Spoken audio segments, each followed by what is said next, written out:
Olá, caros irmãos em Cristo, sejam todos bem-vindos à nossa casa de Bezerra, virtualmente aqui pela internet. E mais uma vez aqui estamos para falar, sentir e refletir um pouco mais, nos levando a uma harmonização através do estudo do Evangelho de Jesus, sempre à luz da doutrina espírita. Rogamos que os amorosos amigos espirituais continuem nos amparando nesses momentos de grandes desafios. E como eu gosto de lembrar, vamos nos permitir uma pausa para a reflexão e harmonização de nossas mentes e corações, sempre voltados para a luz, que essa é a nossa destinação, nos direcionando sempre para as ações do bem. E hoje eu quero falar com vocês sobre o Sermão da Montanha. Esse sermão, vamos procurar a partir desse nosso encontro de hoje e nos próximos estudos semanais, buscar uma visão panorâmica, superficial, já que é um estudo muito aprofundado, mas vamos fornecer uma visão panorâmica do Sermão da Montanha e das maravilhosas bem-aventuranças. Sem entrar em maiores detalhes, vamos focar, esse é o convite, nos ensinos básicos do Mestre Jesus. E vamos lembrar que o Sermão da Montanha, ou também conhecido como o Sermão do Monte, como usualmente é conhecido, ele recebe também outras denominações. Conhecido como o primeiro grande discurso, e também o discurso mais conhecido como o Sermão da Montanha. São detalhes que não interferem na compreensão geral.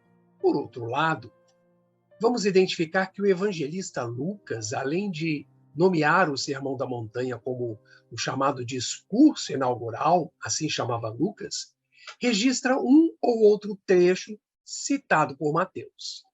Ambos não citam as mesmas palavras. Contudo, levanta, às vezes, uma controvérsia de que o discurso de Jesus teria sido realizado numa planície ou planura, digamos assim, não no monte. Bom, esse fato permite a muitos interpretadores do Evangelho chamar o Sermão do Monte como o Sermão da Planície. Porém, ambas as expressões provavelmente fazem referência ao mesmo lugar. Podemos até imaginar, acessível por dois caminhos diferentes. E é natural supor que a cena do sermão teria sido em uma das colinas que rodeavam a planície norte, já que Jesus entrou em Cafarnaum pouco depois, então certamente ficava localizado naquela área onde Jesus estava. Existem estudiosos que acreditam que o sermão aconteceu no monte, porque Jesus teria a intenção de assinalar o mar com um simbolismo inicial da pregação. Ou seja, o Mestre Jesus se coloca num ponto mais alto para que todos prestassem a devida atenção ao seu discurso. Está lá em Mateus, quando ele diz que Jesus subiu ao monte, pois o que tinha para nos dizer era transcendente.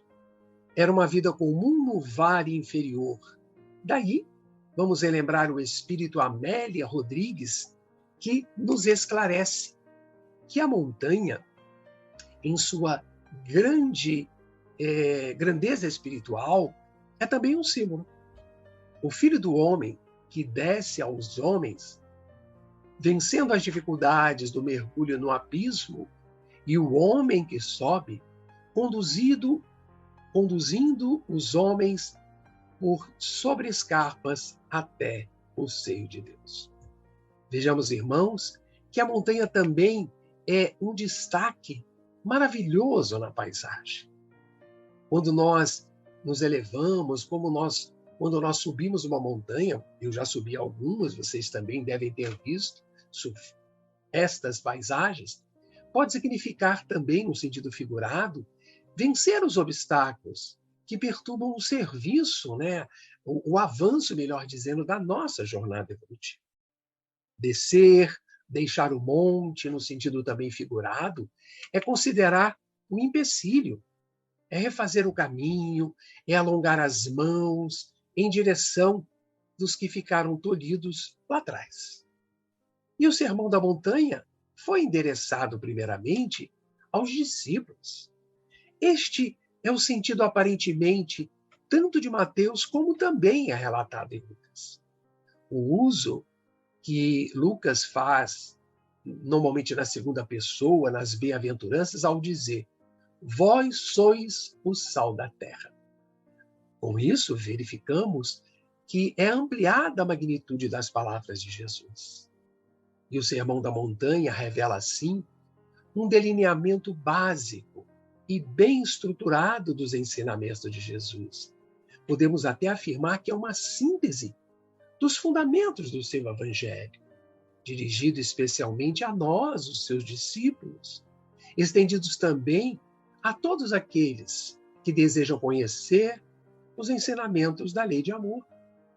E as circunstâncias da ocorrência do Sermão da Montanha indicam que Jesus escolheu um momento específico para proferir. Não se refere a um acontecimento aleatório, mas acreditamos, muito pelo contrário, foi planejado com antecedência. Tanto que Mateus, como Lucas, põem o Sermão da Montanha no primeiro ano do chamado ministério público de Jesus. Mateus, um pouco antes do que Lucas, que o localiza imediatamente depois da escolha dos 12 apóstolos, que já falamos em outros encontros, e deixa entendido que o mesmo deva ser compreendido como algo, como um sermão de ordenação, de preparação àqueles que estavam decididos a seguir o Mestre. Então, em qualquer caso, foi apresentado naquele período antes que os líderes religiosos pudessem ter reunido as suas forças de oposição ao Cristo. Mais tarde, bastante para que a fama de Jesus pudesse ser então espalhada pela terra. Bom, agora, vamos falar mais especificamente sobre o primeiro chamado discurso do Sermão da Montanha, as bem-aventuranças.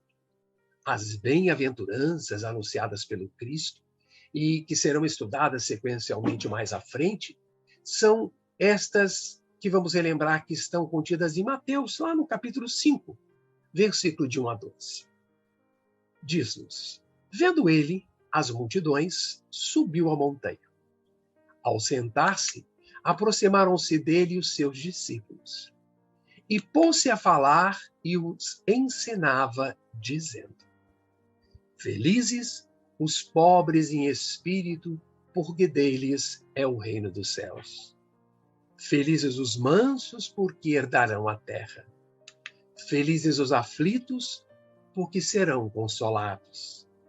Felizes os que têm fome e sede de justiça, porque serão saciados. Felizes os misericordiosos, porque alcançarão misericórdia. Felizes os puros de coração, porque verão a Deus. Felizes os que promovem a paz, porque serão chamados filhos de Deus. Felizes os que são perseguidos por causa da justiça, porque deles é o reino dos céus. Felizes sois vós, quando vos injuriarem e vos perseguirem, e mentindo, disserem todo mal contra vós, por causa de mim. E finaliza Jesus: alegrai-vos e regozijai-vos, porque ser grande a vossa recompensa nos céus, pois foi assim que perseguiram os profetas que vieram antes de vós. Interessante, irmãos, que palavras tocantes ao nosso coração, não é mesmo? Mas como devemos entender a palavra bem-aventurança? Ela vem do grego makarismos, que significa felicidade. É uma expressão que envolve o conceito de uma felicidade mais plena, o que no Novo Testamento só é possível se o homem estiver em perfeito relacionamento com Deus. Isso nós já sabemos. E vamos lembrar que lá para os gregos, na Grécia Antiga, esta expressão referia-se a uma felicidade não espiritual, mas material, a uma vida, digamos assim, sem sofrimentos ou preocupações. Oh, que felicidade! Mas os judeus estenderam um pouco mais este conceito de felicidade. Eles acreditavam que ser bem-aventurado era uma recompensa o que pela obediência à lei de Moisés. Então, Jesus deu um completo sentido a esta expressão, associando a verdadeira felicidade a um relacionamento com Deus e a participação do homem no seu reino. E a título de curiosidade, vale lembrar que há uma grande discrepância entre os tradutores da Bíblia, chamada de Jerusalém, e a tão conhecida que nós usamos, a de João Ferreira de Almeida, tradutor, da Bíblia Sagrada e que merece ser conhecido. Lá na Bíblia de Jerusalém consta a palavra felizes. Só que nas outras traduções consta o quê? Bem-aventurados. Para João Ferreira de Almeida, a palavra bem-aventurado repete-se 9 vezes. Não quer dizer precisamente feliz, mas antes é algo denominado de útil, prestável, bem-sucedido na vida espiritual. Então, nós podemos tomar essas bem-aventuranças como quadro do progresso espiritual de uma alma? Esse é um questionamento. Fica aqui o registro quanto ao verdadeiro significado de felizes e de bem-aventuranças. Então, parece-nos, contudo, que são palavras sinônimas, extraindo-se o espírito da letra. Vamos lembrar o famoso escritor Carlos Torres Pastorino, autor de famosos livros como Minutos de Sabedoria e Sabedoria do Evangelho. Sabedoria do Evangelho, esse livro que temos estudado muito para preparar os estudos aqui para vocês. Vamos ver aqui o evangelista Mateus, ele vê nas bem-aventuranças uma mensagem ou uma promessa dirigida diretamente ao espírito, ou ser imortal, que sobrevive à morte do corpo. Enquanto para Lucas, ao contrário, as orientações de Jesus estariam destinadas à personalidade ou ao espírito encarnado, ou melhor, reencarnado. Vamos lembrar Emmanuel, contudo, através da mediunidade de Chico Xavier, ele nos apresenta uma reflexão que está lá no livro Pão Nosso. Abre aspas. O problema das bem-aventuranças exige sérias reflexões antes de interpretado por questão líquida nos bastidores do conhecimento. Confere Jesus a credencial de bem-aventurados aos seguidores que partilham as aflições e trabalhos. Todavia, cabe-nos salientar que o mestre categoriza sacrifícios e sofrimentos conta de bênçãos educativas e redentoras. E ainda esclarece Emmanuel que o mestre, na supervisão que lhe assinala os ensinamentos, reporta-se às bem-aventuranças eternas. Entretanto, são raros os que se aproximam delas com a perfeita compreensão de quem se avizinha de tesouro imenso. Vejamos então, irmãos, que com essas reflexões temos muito que entender e aprender e assimilar das bem-aventuranças. Vamos tratar mais à frente nos próximos encontros. Então, isso é o que temos para as nossas reflexões de hoje. Espero que tenhamos aproveitado este momento e que possamos estar juntos na próxima semana, em que novamente falaremos sobre o Evangelho de Jesus à luz da doutrina espírita. Um fraterno abraço em todos, fiquem em paz e continuem se cuidando.